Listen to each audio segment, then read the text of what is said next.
Bismillahirrahmanirrahim. Assalamualaikum warahmatullahi wabarakatuh.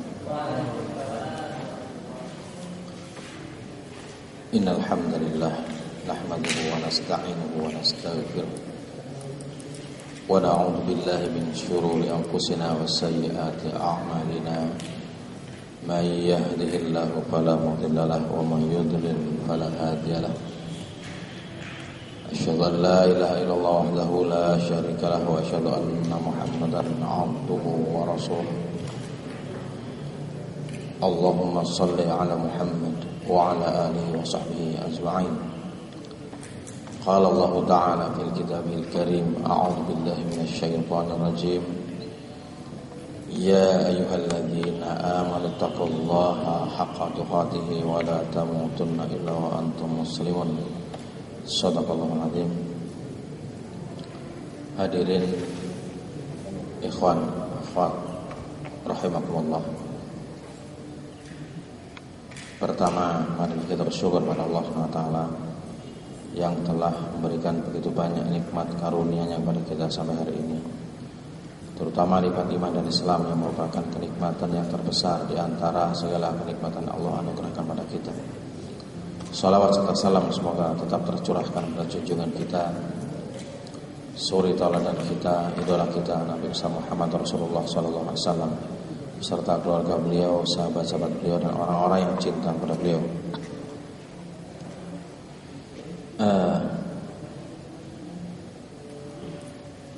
Kaitannya dengan pembahasan pada pagi hari ini, tadi sudah disampaikan oleh Al-Ustaz Sayyiduddin Nawawi.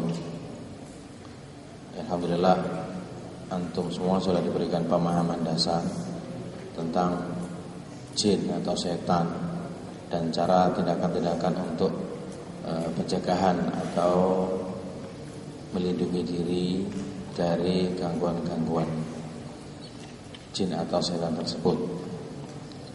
Untuk mengawali pembicaraan yang diamanatkan kepada saya, mungkin saya ingin menambah pemahaman kita apa yang disampaikan oleh Ustadz Nawawi tadi, kaitannya dengan setan, kaitannya dengan kesurupan dan gangguan.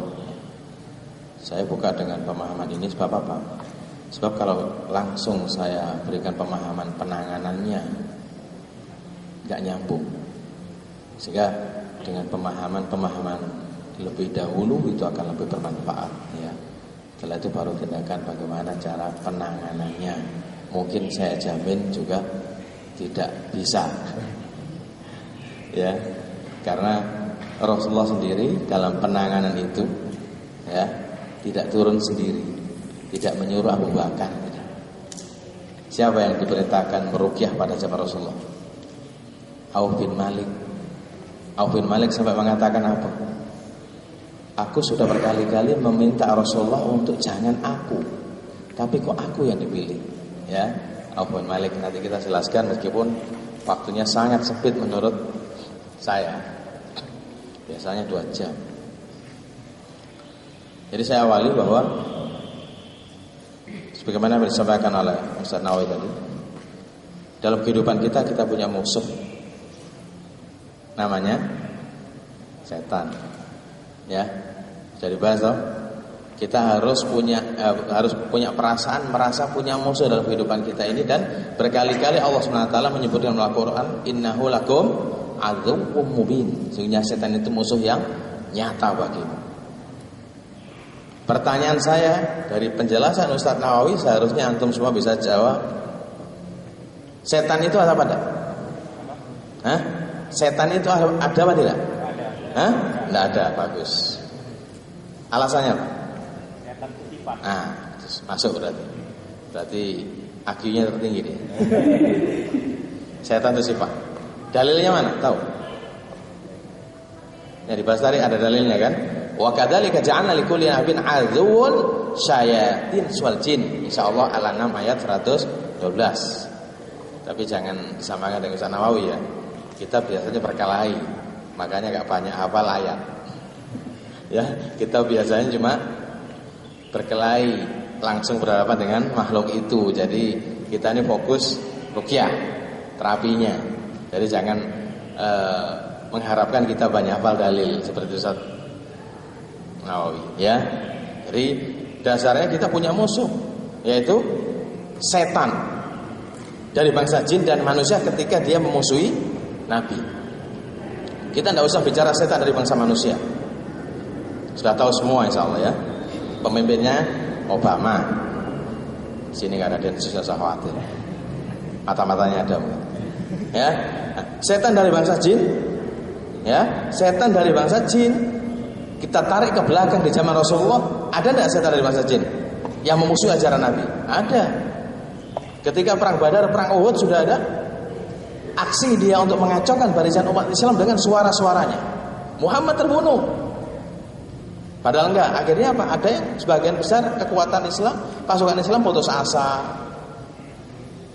dan lain sebagainya untuk melemahkan. Ketika Bai'ah Aqabah, ketika Rasulullah membaiat 12 sahabat Yasrib, ada suara yang menggelegar sampai seluruh kota Makkah mendengar. Muhammad telah mengadakan perjanjian rahasia dengan orang-orang Madinah, Yasrib, untuk menghancurkan orang-orang Makkah.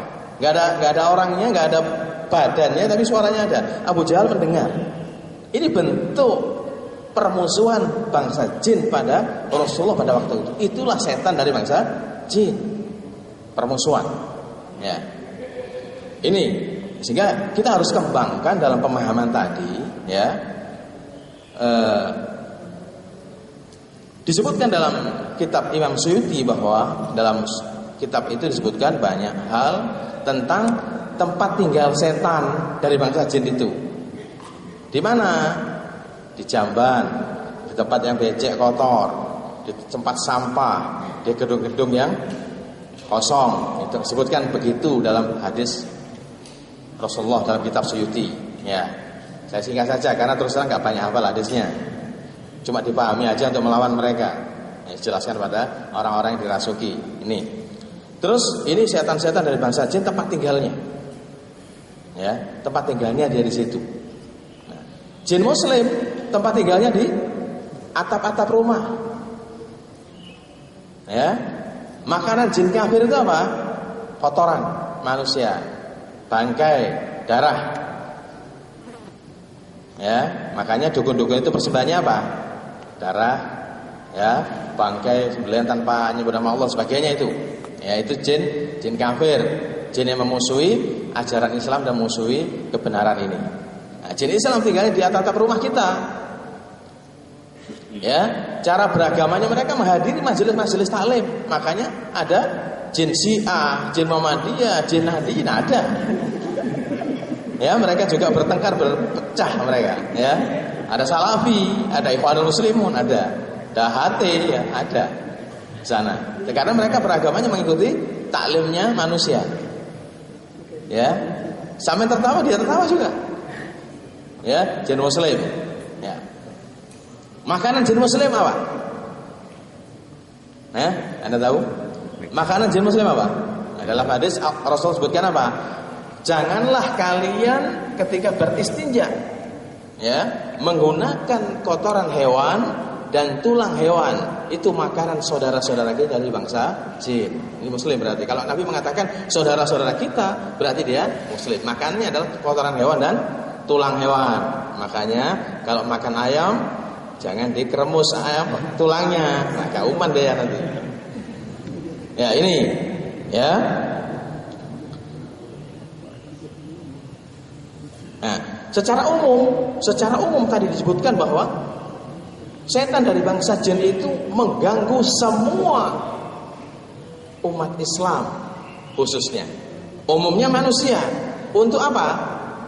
Untuk Allah mengatakan sesungguhnya setan itu mengganggu, menggoda golongannya agar menjadi penghuni neraka yang menyala-nyala. Surat Fatir ayat 6. Ya.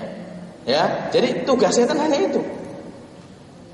Entah itu dibuat apa-apa dengan segala permasalahan atau gangguannya, itu hanya bentuk cabang-cabang gangguan. Tapi tujuan utama setan adalah mengajak golongannya supaya menjadi penghuni neraka yang menyala-nyala.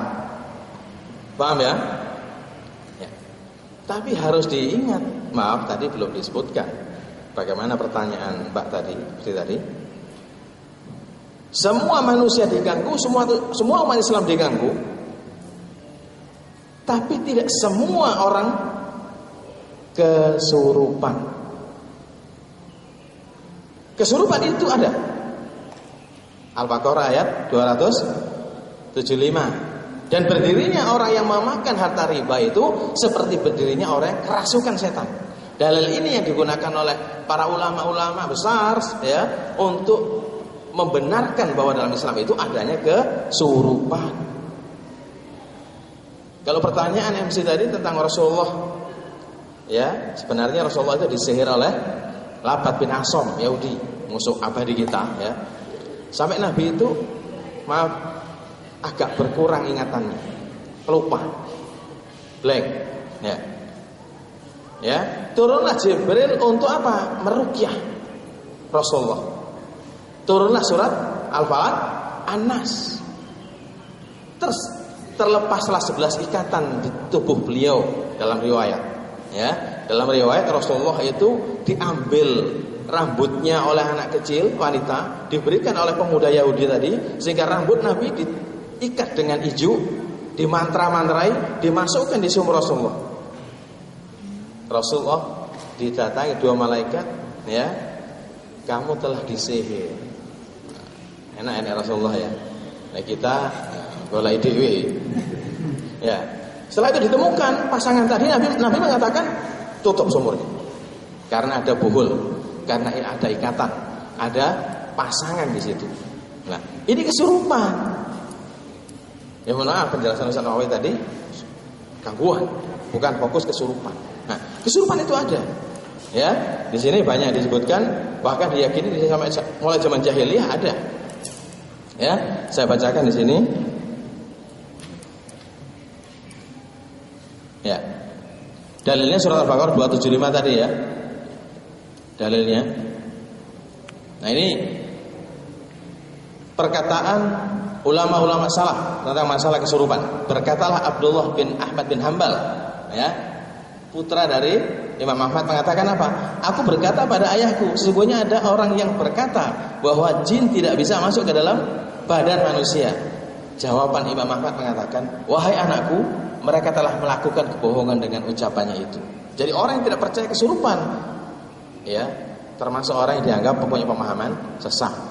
Jadi kesurupan itu ada karena dalil Al-Qur'annya adalah ada. Sehingga kesurupan itu ada, bisa terjadi termasuk pada Rasulullah sendiri. Ya, termasuk pada Rasulullah sendiri terkena sihir oleh Labat bin Asom. Ya, terkena Nabi.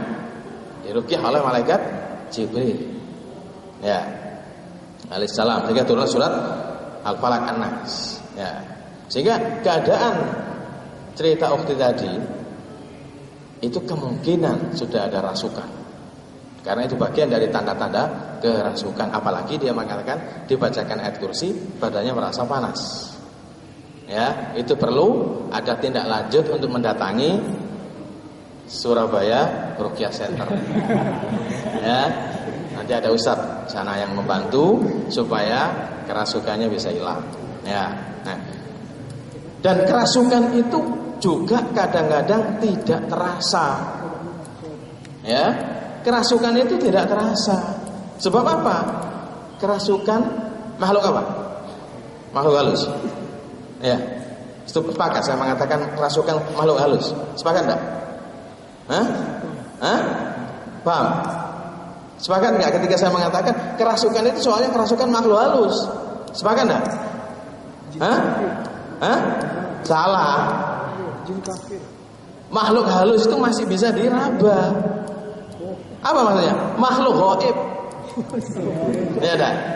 Loh, makhluk gaib itu sampai pakai alat canggih apapun enggak bisa. Sehingga banyak sekali tipu daya makhluk ini dalam rasukan manusia mengacaukan dunia medis. Ya maaf ya, mohon maaf.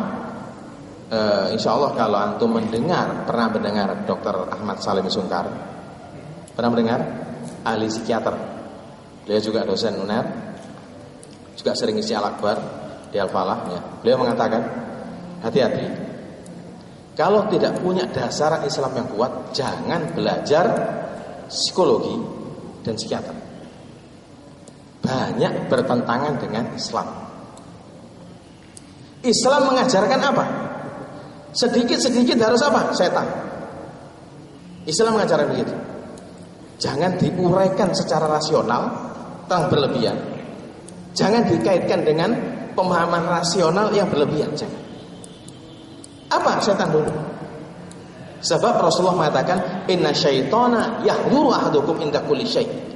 Sesungguhnya setan itu selalu hadir dalam segala urusan kalian. Ya. Jadi alhamdulillah dengan izin Allah, kalau di dunia medis mulai dokter umum sampai profesor, ya, alhamdulillah sudah mulai menerima pemahaman kita. Karena banyak sekali yang kita datangi di medis-medis itu, ya, yang kelihatan medis atau tidak, ternyata jin di sana. Ya, alhamdulillah yang terbaru kemarin di Delta Sari, orang ibu-ibu ya sudah seriosis membesar ya. Hari Kamis kemarin kita datangi sudah rata. Ya, sudah dipulangkan rumah sakit. Seriosis menurut dokter tidak ada obatnya. Paham ya? Hepatitis C itu loh. Itu menurut dokter kanker hati itu tidak ada obatnya. Percaya enggak? Jangan percaya. Percayalah Rasulullah, karena Nabi mengatakan, Rasulullah mengatakan apa? Likulli da'in dawa'un. Setiap penyakit ada obat. Ya, ternyata apa? Ya, Rasulullah pernah mengatakan penyembuhan itu ada dua. Quran, madu. Ya, madu ini bisa madu benar, bisa ditambah atau diganti sesuai kebutuhan organnya. Seriosis, Rasulullah pernah mengatakan talbinah itu bisa menyembuhkan kesedihan atau gangguan kejiwaan. Apa talbinah? Kalau sampai orang Islam tidak tahu talbinah, tak suruh ke Amerika nanti tanya apa talbinah. Hah? Kata tutui bapak cek golai. Hah? Talbinah sudah, kenapa? Amerika sudah bikin. Islam punya watini wa zaitun. Allah bersumpah demi pohon tin dan pohon zaitun. Berarti apa? Pasti ada kehebatannya. Ya, nah, kalau Allah bersumpah dengan sesuatu, pasti sesuatu itu penting. Nabi mengatakan, sertakan makanan kalian dan oleskanlah karena itu tumbuhan yang diberkahi, zaitun. Siapa yang bikin? Kafir semua. Islam cuma Aljazair, Itali, Amerika, Spanyol yang bikin zaitun. Talbinah juga begitu. Islam yang kasih resep, yang bikin mereka yang beli orang Islam. Ya, ternyata kita kasih talbinah si ibu tadi, alhamdulillah seminggu mulai berkurang. Yang tadinya, maaf ya, gusinya itu keluarkan darah terus, sekarang tidak. Alhamdulillah. Ya, yang tadinya ngomong berapa detik sudah, ya, sudah ngos-ngosan. Sekarang kemarin ngomong dengan saya terakhir 2 minggu yang lalu setengah jam. Kalau nggak satu masih kuat. Alhamdulillah. Ya. Jadi ini yang harus kita sampaikan. Nah, masalah ini. Penasaran talbinah? Penasaran? Talbinah itu nek sampean digahekno sewenang, enak soalnya. Apa? Tepung gandum. Ya, lihat di internet. 6 bulan yang lalu insyaallah Brawijaya kedokteran ya mendapatkan penghargaan menemukan obat kanker hati sirosis dari tepung gandum. Amerika sudah bikin Quaker. Ya enggak? Kapok di sini. Ya. Ini. Jadi kesurupan itu keadaan yang dibenarkan dalam Islam. Gangguan semuanya diganggu oleh setan, tapi kesurupan tidak semua. Dan kesurupan itu sangat luas. Bermacam-macam orang itu bisa karena kesurupan. Dan ini harus diyakini. Nah, ya, kesurupan. Sehingga hal-hal yang kadang-kadang ditarik ke itu kejiwaan. Saya tidak percaya. Oh itu psikologi, saya tidak percaya. Pernah tahu penyakitnya Muhammad Ali? Apa? Parkinson. Ya. Insya Allah dengan izin Allah jam 9 kita terapi. Vonis dokter saraf, vonis dokter psikiater. Ini kena Parkinson, anak UGM. Kebetulan yang terapi juga dokter Ahmad Sungkar, Salim Sungkar. Ya. Jam 9 kita ruqyah di Turen. Jam 11 kayak sampean ini waras. Langsung sembuh instan. Hebat gak Quran? Pengobatan Nabi kok dikalahkan. Ya. Jadi pengobatan Nabi itu jangan dikatakan alternatif. Ini wahyu. Ya, Tibu Nabawi ini wahyu. Ya, gak kerasa Bu waktu ini. Masih setengah jam. Borong. Ya. Jadi ya, ini tentang pengobatan Nabi, tentang masalah ini contoh-contoh ya dan kesurupan. Nah, sehingga harus kita yakini, jangan mengait-ngaitkan sesuatu dengan yang lain sebelum kita kaitkan dengan setan. Rasulullah itu paling menuduh setan dalam masalah apapun. Iya. Oh setan. Wabah penyakit setan. Sampai-sampai Rasulullah mengatakan, kalau engkau bangun malam hari tidak sempat berwudu, kata Nabi apa? Masukkan 3 sedotan air di lubang hidung kalian. Karena boleh jadi setan bermalam di lubang-lubang hidung kalian. Setan. Bukan psikologi. Hati-hati. Nomor 2 itu. Ya, nanti setan dulu. Lah kalau setan gak dicurigai gimana? Ayo, kalau pencuri ketika ada polisi, apa yang terjadi? Lari dia, bersembunyi. Tapi ketika pencuri atau orang jahat itu tidak dicurigai sama sekali, apa yang terjadi? Aman dia. Sama dengan itu. Ketika setan mengganggu, merasuk dalam tubuh seseorang, ya, dia tidak dicurigai, tidak dibahas sedikit pun, gak akan dia bisa terbahas dalam masalah orang itu. Dan itu sudah terjadi. Ya, ada seorang dokter dari Jakarta sudah 5 kali diruqyah, termasuk diruqyah di Ustadz Abu Aqilah Jakarta. Nah, kebetulan kita terapi. Ya. Kita terapi sama bacaannya mungkin lebih fasih Ustadz Abu Aqilah. Ya. Dokter tadi muntah-muntah sampai 1 kresek besar. Ya. Selesai, kita kan nggak tahu, beliau tanya waktu itu. Beliau tanya, Ustaz, saya 5 kali diruqyah kok nggak apa-apa. Sekarang kok saya muntah begitu banyak? Jawabannya gampang. Karena yang selama ini meruqyah tidak pernah mencurigai ibu ini kerasukan. Karena yang diterapi siapa? Adiknya. Sehingga yang meruqyah hanya konsentrasi dia adiknya.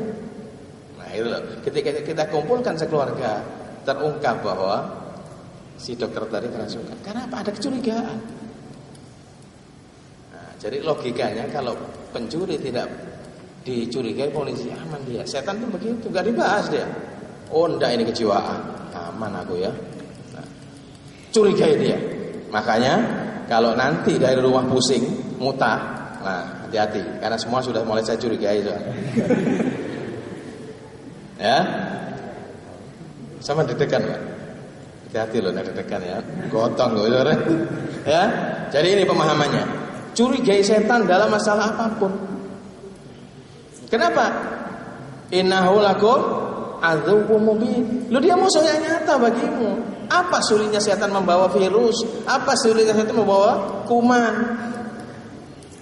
Nah, ke dalam tubuh kita. Musuh kita dulu ini yang kita selesaikan, kita tuduh dan kita habisi dengan doa, kita habisi dengan Al-Qur'an sebagai sifat. Baru organnya dibahas, baru hormonnya dibahas. Memang dia bisa merusak organ. Ya, tapi jangan lupa bahwa setan ini kita bahas dulu, kita curigai dulu, kita tuduh dulu. Sehingga dalam ruqyah ini ada yang tanpa obat pun langsung Al-Qur'an sembuh. Ada, banyak.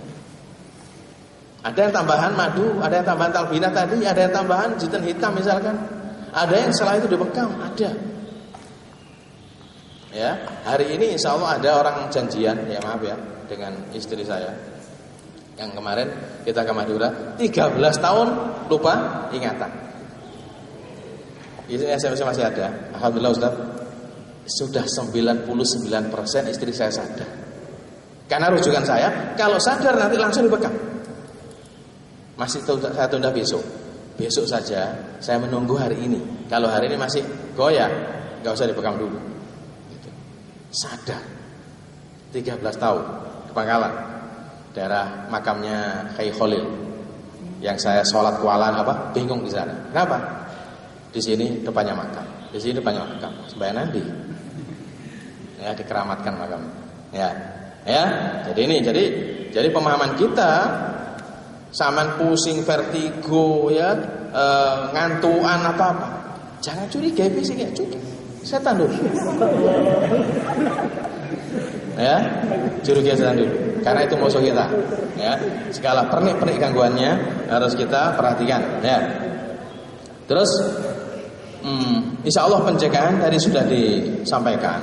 Tapi pencegahan yang pertama, sebagaimana kaidah umum ya, ketika kesyirikan itu ada, itulah paling mudah setan itu merasuk. Ingat ya, gangguan jangan dibahas lagi. Kenapa? Siapapun diganggu, termasuk Rasulullah. Ya, siapapun diganggu, termasuk Rasulullah. Tapi tidak semua orang bisa kesurupan. Tidak semua. Dan semua orang bisa kesurupan. Orang yang termulia saja bisa kesurupan, apalagi yang lebih rendah dari Rasulullah. Ya. Jadi orang yang alim, orang yang mungkin sholat malamnya dan lain sebagainya sudah luar biasa, jangan merasa bahwa dirinya sudah pasti tidak kerasukan. Belum tentu. Bisa-bisa juga orang yang sudah alim, sudah kuliah di Al-Azhar misalkan atau di Medina, ternyata dia masih kesurupan. Dan kesurupan itu rahasianya luas sekali dan sangat panjang dijelaskan. Salah satu contoh ketika kita meruqyah seorang hafid dan hafidhah, suami istri. Gimana kita gak ngeri, kita gak hafal Al-Quran. Ya, pasti tahu bacaannya kan gitu ya. Nggak salah tuh. Hati gak banter-banter gitu ya. Ya, grogi akhirnya. Ya. Ternyata apa? Ternyata sang ustaz tadi ini kesurupan. Ustaz, antum kesurupan. Nah, ternyata kita lacak. Ustaz dulu pernah mondok di mana? Di Magetan. Iya, memang dulu sempat dikasih pelajaran ilmu kebal. Kasih gotri 3 dimasukkan. Nah, ternyata masih lengket meskipun ustaz tadi sudah masih hafal Quran, masih lengket. Dan ironisnya makhluk itu intervensi ke putrinya. 1-2 tahun normal, 3 tahun sampai 7 tahun drop fisik dan jiwanya. Paham ya? Fisiknya rusak dan jiwanya rusak, sehingga kasihan sekali. Ini maksud saya luas sekali penjelasannya masalah kesurupan itu. Ya, mungkin sampai 2 nanti gak habis saya bicara tentang kesurupan. Iya, luas sekali. Nah, juga pencegahan-pencegahan yang pertama adalah jaga kesyirikan. Jangan sampai ada kesyirikan. Ya, sudah paham semua syirikan kan? Dosa yang besar itu, dosa yang berbahaya, dosa yang menghancurkan dunia akhirat itu bentuknya bagaimana? Ittaqu syirik fa innama dabibun namal. Takutlah kepada syirik karena syirik itu lebih halus dari langkah semut.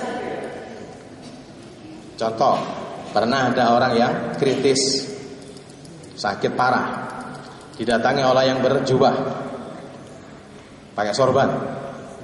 Ketika kita datang, saya habis didatangi seorang alim. Saya dikasih bacaan ini setengah jam atau 1 jam supaya cepat sembuh. Apa bacaannya? Saya dijurus membaca Ya Sayyidi Ya Rasulullah. Gimana? Boleh enggak? Boleh enggak bacaan ini?